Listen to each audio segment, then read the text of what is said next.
যেখানে মা মাটি মানুষ সবাই আনন্দে থাকুক, এ গন্ধ খুশি ছড়িয়ে পড়ুক।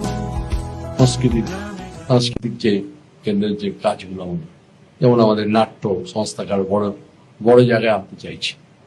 নাট্য সংস্থাকে বাদ্যযন্ত্রের ভালো করে শেখা, তার একটা গানের জন্য, সঙ্গীতের জন্য, সঙ্গীতের প্রচুর প্রতিভা আছে হাবড়ায়, তাদের সেখানে ট্রেনিং দেওয়া, তারপর আমাদের নৃত্যের ট্রেনিং দেওয়া, মানে একটা কালচারাল সেন্টার, পরিপূর্ণ কালচারাল সেন্টার তৈরি করার পরিকল্পনা করছি।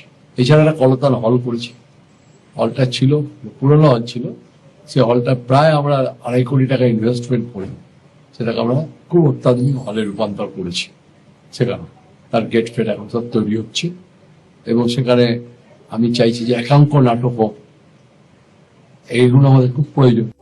যেখানে মা মাটি মানুষ সবাই আনন্দে থাকুক, এ গন্ধ খুশি ছড়িয়ে পড়ুক গ্রামে গ্রামে। এই সরকার মানে এই 15 বছরে আমাদের এই দিদি ক্ষমতায় এসে জ্যোতিপ্রিয় মল্লিক কাবড়াকে নিয়ে আমরা সবসময় খুব সাংস্কৃতিক অনুষ্ঠান করি, গান বাজনা আনন্দ করি, হই হুল্লায় করি। সবাই মনে হয় যেন সবসময়টাই পুজো পুজো মনে হয়। সত্যি খুব ফুর্তি লাগে, ভীষণ ভালো লাগে। আমরা একটা কালচারাল ফিরে আসবো, গান বাজনা, তবলা বাজো, বিভিন্ন বাদ্যযন্ত্র বাজো, তারা তৈরি হোক। আমরা এই ইনস্ট্রুমেন্ট দেবো, কিনে দেবো, তাদের আমরা কিনে দেবো, তারা ট্রেনিং করবো। এবং একটা অঙ্কনের জায়গায় করছি, প্রচুর প্রতিভা সেখানে আঁকার, কিন্তু তারা কোনো প্রতিযোগিতা করতে পারে না। প্রতিযোগিতার জন্য যে একটা চিত্র প্রদর্শনী করবো, অঙ্কন প্রতিযোগিতায় চিত্র প্রদর্শনী, তাদের জন্য একটা রুম তৈরি। मैं आज हावड़ा में दीदी के गुंडों को कहकर जाता हूं, 29 तारीख को घर के बाहर मत निकलना, नहीं तो 5 तारीख को उल्टा लटका कर सीधा करने का काम कर। আমি প্রথমে বলি, এটা সুপার ফ্লপ।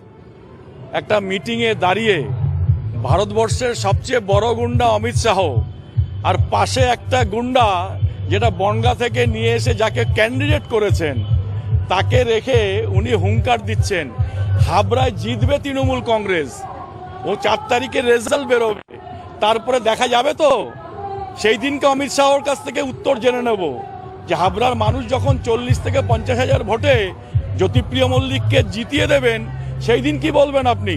তৃণমূল কংগ্রেসে কোনো গুন্ডা থাকে না, তৃণমূল কংগ্রেস গুন্ডা দমন করে। আর হাবড়ার বুকে মস্তান রাজ গুন্ডা রাজ দমন করেছেন জ্যোতিপ্রিয় মল্লিক। ওনার দলের সবচেয়ে বড় গুন্ডা হচ্ছে যিনি বনগা থেকে এসে হাবড়ায় প্রার্থী হয়েছেন। ওনার মুখে মানায় না এটা। উনি ভারতবর্ষের স্বরাষ্ট্রমন্ত্রী। আমার মনে হচ্ছে যে উনি একটা পৌরসভার কাউন্সিলর। এই ধরনের বক্তব্য মানায় না। একটা ভারতবর্ষের একটা সম্মানীয় ব্যক্তি স্বরাষ্ট্রমন্ত্রী উল্টা করকে পেটায়েগা, কিসকো পেটায়েগা? দেখা হবে 4 তারিখের পরে, দেখা হবে এই ময়দানে, দেখা হবে এই ময়দানে। তৃণমূল কংগ্রেস, মমতা ব্যানার্জির সৈন্যরা থাকবে, দেখবো কে কি করে। আমরা জনপ্রিয়তা রয়েছে। 2021 সালেও আমার নির্বাচনে শেষ প্রচারের দিন হচ্ছে এবং ও আজকেও এখানে করে গেল এবং ও তৃণমূলের সাংসদ। মমতাদির কথা, অভিষেক বন্দ্যোপাধ্যায়ের কথা এখানে এসছে। আজকে ওর হেলিকপ্টারটা 3 ঘন্টা লেটে পারমিশন দিয়ে ও 12টা থেকে বেহালা লাইন ক্লাবে দাঁড়িয়েছিল, 3টের সময় পারমিশন করে। যার জন্যে আরো একটু শরীর সংগঠন তো যাওয়ার কথা ছিল, এরপরে 2টো প্রোগ্রাম আছে। এই দিনের আলো থাকতে থাকতে হেলিকপ্টার যেতে হবে, সেই জন্য পারিনি। তো এটা দেখতে পাচ্ছেন যে এটা হচ্ছে তৃণমূলের ঝড়, এটা হচ্ছে মমতা বন্দ্যোপাধ্যায়ের ঝড়, এটাই হচ্ছে জোয়ার।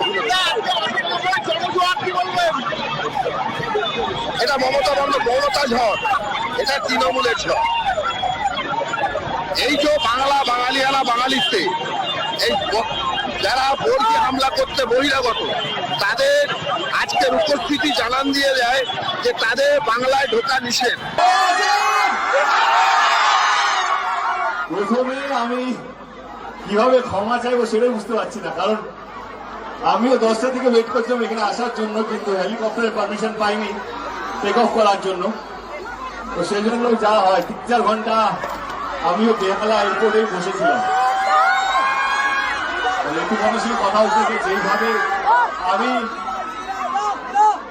এটাও বললাম যে এই গরমে সবাইকে চলে যেতে বলো, আমি একাই চলে আসবো, ফাঁকা মাঠ হলেও চলবে।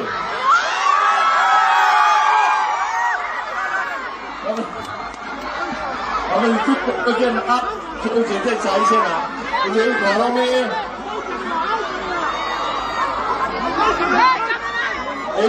যে এতক্ষণ ধরে আছেন তার জন্য হাত করে সবাইকে ধন্যবাদ। Thank you so much, thank you. এতক্ষণ ধৈর্য ধরে এই গরমে এতক্ষণ প্রতিকার করার জন্য চলে আসি। আজকে তো একটা নির্বাচন হচ্ছে 23 তারিখে।